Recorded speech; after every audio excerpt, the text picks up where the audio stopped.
जों बयबो हास्थायखादोंमोन लुबैदोंमोन जे जेरैखि जाया रन्जन दैमारि सार बिथाङा गनांगौ नाथाय बेवहाय हारिनि कमप्रमाइज जानांगोन नामा बे मोनसे बिराद गिदिर सोंथि स' बेनो गोबां डिमेरिट्स दङ आरो माखासे मेरिट्सआ बेनो आं अलरेडि नोंथांमोननो मेनसन खालामदों जे जोंनि कालचार जोंनि ट्रेडिसनखौहाय श'केस खालामनो थांगासिनो दं जाहाथे मिथिसार जाबावो आरोबाव वाइडार रेन्जआवहाय स' बे मोनसे मोजां प्रिभिलेज आरो मोजां इनिशिएटिभ साहित्य सभा आरो एबसुनि फारसे खिन्थु हेल' एसपि ब्लगनि नायगिरि साफ्रोमखौबो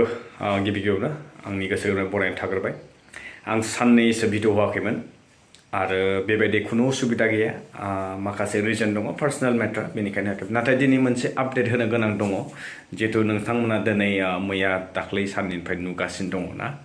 बड'लेण्ड महत्सव निउ दिल्लीयावहाय जानो थांगासिनो दं बेनि सोमोन्दै लोगोसेनो बारग' एनडिबिफोरनि माखासे खौरां फैदों आरो गोबां बाथ्रा सावरायनो दङ स' नोंथांमोनजोंहाय दिनैनि भिडिअआ जोबोद स्पेशल जागोन नोंथांमोना नायबाय था भिडिअखौ जोबजासिम फारि फारि सावरायलांगासिनो दं स' हेल' एसबि रड नायगिरि नोंथांमोनजोंहाय गिबि गिबियावनो आङो बड'लेण्ड महत्सवनि बागैहाय मोननैसो खोथा सावरायनानै सानदों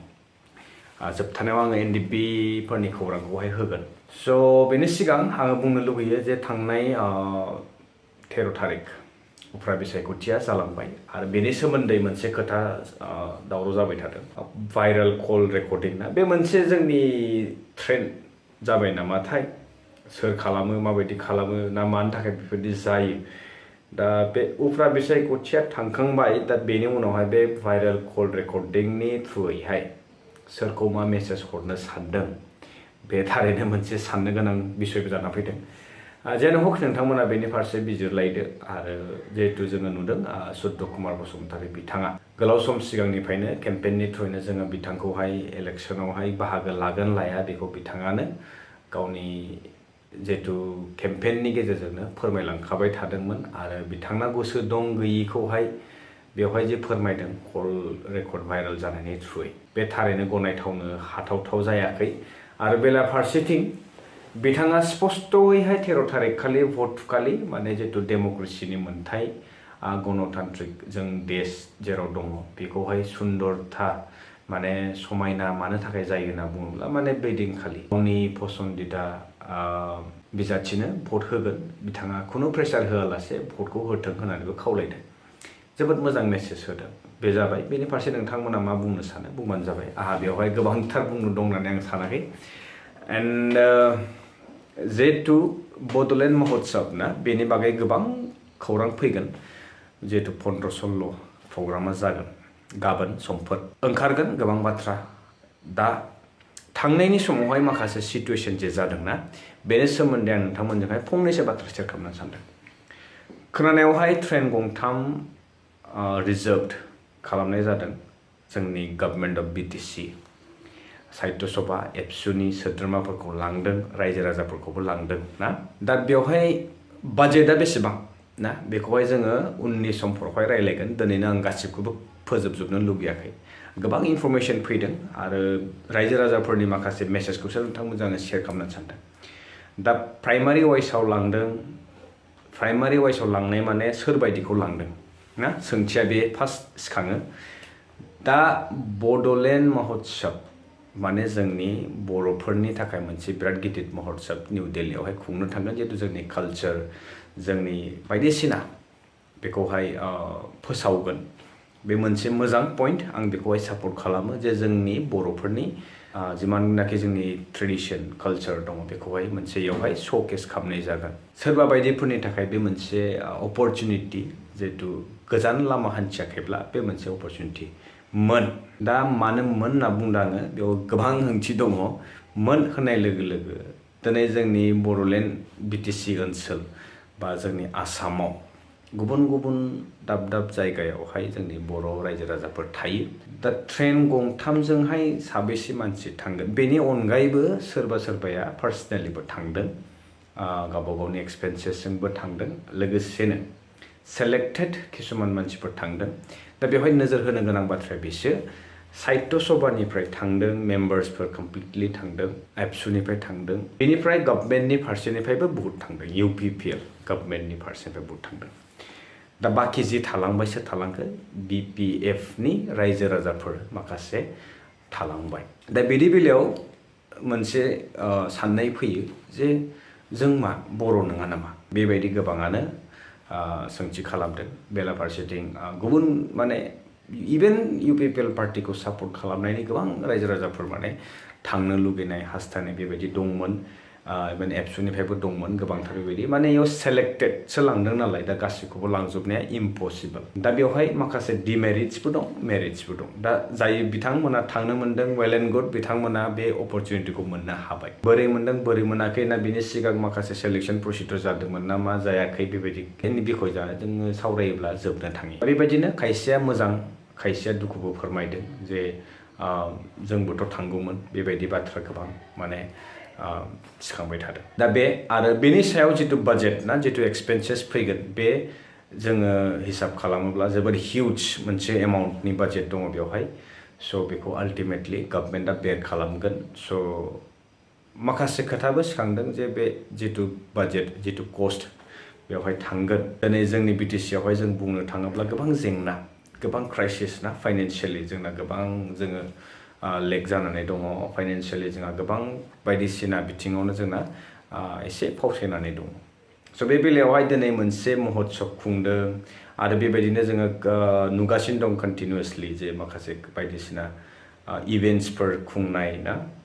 इभेन एभ्रि इयार पिस एग्रिमेन्ट पिस एकर्डनि मुङावहाय गोबांथार इभेन्ट्स खुंनाय जायो बेफोरावहाय बेसेबां बाजेट फैयो स' गोबाङानो बेबायदि सोंथि खालामहरो आरो रायजो राजाफोरा बेनि फारसे मोनथिनोबो लुगैयो दा बिदिनो आं एक्सपेन्सेसखौ दा बर्थमान नोंथांमोननोहाय एक्जेक्ट एमाउन्टखौथ' बुंनो हानाय नंला राफलि जोङो इमेजिन खालामनो हायो जे बेवहाय 3 ट्रेन्स रिजार्भड आरो लोगोसे बिथांमोननि जानाय थानाय बेबस्था जितु खालामगोन बेवहाय स्टेज पेन्डेल टेन्ट गासिबो जे जगार खालामगोन ना नोंथांमोना इमेजिन खालामनो हायो जे बेवहाय बेसेबां कस्ट थांगोन आरो पपुलेसन मेटार खालामगोन बेयाव साबैसे सुबुंफोरा बेवहाय बाहागो लाहैदों जोङो जुदि जोंनि ओनसोलावनो जुदि बेखौ बहाबा प्रग्राम खुङोबा जों बेयावनो नुयो माखासे गोबां माने इभेन क्र'र टाच खालामो स' बेवहाय क्र'रा बे डिजिटआ बेसेबां बारायगोन बेबायदि स' बेनो गोबां डिमेरिट्स दङ आरो माखासे मेरिट्सआ बेनो आं अलरेडि नोंथांमोननो मेनसन खालामदों जे जोंनि कालचार जोंनि ट्रेडिसनखौहाय श'केस खालामनो थांगासिनो दं जाहाथे मिथिसार जाबावो आरोबाव वाइडार रेन्जआवहाय स' बे मोनसे मोजां प्रिभिलेज आरो मोजां इनिशिएटिभ साहित्य सभा आरो एबसुनि फारसे खिन्थु थांनो मोनैफोरनि थाखाय बिथांमोना दुखु फोरमायदों जे माखासे पार्सियेलिटि जादों नामा बेबायदि जिहेतु पार्टिजोंहाय थोंजों लोब्बा थानाय बेबायदि सेलेक्टेड पार्सनफोरा थांदों जेरै जोङो इउपिपिएलनि गोबांथार सापर्टार्सफोर सोद्रोमाफोरखौ थांनाय नुदों होननानै बिथांमोना बुङो लोगोसेनो एबसुनिफ्राथ' थांखागोन बे आरो न' डाउट आरो साहित्य सभानि रिलेटेड बिथांमोना थांगोन आरो बिनि गेजेरावनो सोरनिबा पार्स वालेट बेग बायदिसिना गोमानायबो नुदों स' अनलि वान मेसेज बिथांमोननि थाखाय जाय जार्नि खालामदोंमोन बा फैफिननाय समावहाय बाहेरा मानसिफोरनि फारसे माने साबधान जानाया गाहाम स' ट्रेनफोरावहाय बेबायदि जाथाय जानाया जोबोद कमन नाथाय निजेनो अवेरनेस लानानैहाय जुदि सोलियोबा बे एसेबाबो नोंथांमोना बेनि फारसे सेफटिखौहाय लानो हायो आरो लोगोसेनो गोबां फिसा फेनला माने बिदि जाथाय जागासिनो दङ दा बेखौ गासिबो नोंथांमोनजों फोरमायनांगौनि दरखार गैया आं सानो नोंथांमोना अलरेडि बेखौ मोनथिखायो ट्रेनाव जार्नि खालामबा माबायदि जायो गुबुन दाबसे जायगायाव थांबा एन्ड इभेन सोरबा बायदिया माने फार्स्ट टाइम ट्राभेल खालामदों स' बिदि प्रब्लेम्सआ फैदों स' आंनि दिनैनि मेसेज हरनो गोनां बेनोमोन जे दिनै बिटिसि जोंनि बर' ओनसोल बर' रायजो राजाफोरा बयबो लुगैयो गावनि नामखौहाय माने बयबो मिथिसार जानायावहाय बयबो लुगैयो दा बेनि बेलायाव जाय थांनो मोनाखै बिथांमोना दुखु फोरमायदों स' आं बिथांमोनखौ बेखौनो बुंनो सानो जे दिनै जायाखै मेबि नेक्स्ट टाइम नोंथांमोनाहाय ट्राइ खालामनो हागोन बा आं सानो जाय अथ'रिटिफोरा बेखौहाय मेनेज खालामदों बिथांमोनाहाय जाहाथे मर नाम्बार माने एसे गिदिर नाम्बार आरो नेक्स्ट टाइम बेबायदि प्रग्राम बहाफोर जायोबा लांनो हायो जाहाथे सोरनिबा गोसोआवहाय बेबायदि दुखु दाहाया थालाङा जे बिथांमोना मोनसे गभर्नमेन्टनिफ्राय इनिशिएटिभ लानो बेबायदि अपरचुनिटिखौ बिथांमोना मिस खालामनो गोनां जादों जायनि जाहोनाव बिथांमोना गोबां दुखु फोरमायदों ना थांनायासो थांबाय लांग्रायासो लांबाय नाथाय जोंखौ गालांबाय बेबायदि खोथा फैदों दा बारग' एनडिपिफोरनि खौराङा बेनो जे माने मोनसे शकिं ना BTC नि महरा थारैनो दिनै जोंनि पलिटिक्सआ माबे रुटजोंहाय थांगासिनो दङ। जितु बारग' एनडिएफबिनि सासे सोद्रोमाया बिथाङा बुंदों जे फैबाय थानाय समाव जुदि रन्जन दैमारि सारा बेलाव गबोयोब्ला बा बिथांनि रिलिज खालामनायनि बागै जुदि बिथांमोना कनफार्म जायोब्ला बिथांमोना BJP खौहाय फुल्ली सापर्ट खालामगोन। स' आं गोथौयै बेनि बागै नोंथांमोनजोंहाय एख' बुंनो सानाखै जिहेतु बे मोनसे बिथांमोननि इन्टारनेल मेटार। स' आं बेवहाय इन्टारफेयर खालामनो सानाखै। बाट जों बयबो हास्थायखादोंमोन लुबैदोंमोन जे जेरैखि जाया रन्जन दैमारि सार बिथाङा गनांगौ, नाथाय बेवहाय हारिनि कमप्रमाइज जानांगोन नामा? बे मोनसे बिराद गिदिर सोंथि माने बे कुइसन एराइज जाबाय थादों। थारैनो BJPआ दिनै रन्जन दैमारि सारखौ लानानै मोनसे बिराद गिदिर पलिटिक्स खालामगोन नामा? बेबो जों बेनि फारसे गोबांथार एवेयर जानो गोनां। स' बेनोमोन रायजो राजा नोंथांमोनजोंहाय शेयार खालामनो गोनां बाथ्राया। दा नोंथांमोनजों आं कमेन्ट्सआव बेखौनो लुबैगोन जे रन्जन दैमारि सारखौ BJPआ माबायदि कन्सपिरेसि खालामनानैहाय बिथांमोननि केडार्सफोरखौहाय बोरैहाय इनफ्लुयेन्स खालामगोन, मा स्ट्रेटेजि लानो हाबावगौ, नैबेखौ नोंथांमोना कमेन्ट्सनि गेजेरजों फोरमायहरनो हागोन। रन्जन दैमारि सारखौथ' नो डाउट बयबो रिलिज जानायखौ लुबैदों आरो इभेन सब पार्टिया पलिटिक्सनि समावहाय बिथांनि मुंखौ लानानैहाय केम्पेनिंबो खालामो। एन्ड बे दिनैनि गोदान बाथ्रा नङा। बिथांखौ जोबथेसालियाव जेब्ला BTR सुक्ति जायो बै समनिफ्रायनो दिहुननायनि बाथ्राया गोबांथार सोलिबाय आरो एनडिएफबिफोरनि जि रिहेबिलिटेसन मार्टियार्सफोरनो होनाय माखासे फान्डिंफोरनि बागैबो गोबां सावरायनाय जाबाय। स' फाइनाली जुदि BJPआ रन्जन दैमारि सारनि मुंखौ मुंख'दों अब्ला बिथांमोना निस्सय आं सानो मोजाङै मोजां रिलिज खालामनानै होयोब्ला मोजांसिन, जाहाथे आरो जोंनि गेजेरावहाय पलिटिक्सनि माखासे जुदि गेम कन्सपिरेसि खालामदोंबा बे खिन्थु जोबोद दुखुनांथाव बाथ्रा जागोन। लोगोसेनो जोङो बेनि परिणामखौ भुगिनो गोनां जागोन आरो BJPआ कमप्लिटलि जुदि जोंना कन्भार्ट जालांजोबोब्ला माबायदि थासारि जागोन बेबो साननो गोनां बाथ्रा रायजोफोर। स' lastly all the best wishes जायफोरा जार्नि खालामदों दिल्लीसिम, एन्ड मोजाङै मोजां प्रग्रामा जालांथों होननानै जोङो बेखौहाय बेस्ट विश खालामो। आरो जायफोरा थालांदों दुखु दाजा, मेबि नेक्स्ट टाइम नोंथांमोनाहाय बेखिनि खाबुखौ मोननो हागोन। आरो लोगोसेनो एक्स एनडिएफबि आदा बिथांमोननिसिमबो जे सानै हनै थांखिफोरखौ लागोन एन्ड रन्जन दैमारि सारनि रिलिज जानायखौ जों बयबो सापर्ट खालामो।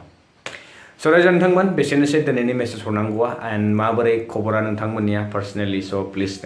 नोंथांमोना बेखौबो शेयार खालामनो हागोन। शेयार खालामहरनो दाबाव आरो लोगोसेनो नोंथांमोनजों लोगो मोनसिगोन नेक्स्ट भिडिअ। टिल देन स्टे टिउन। बाय बाय।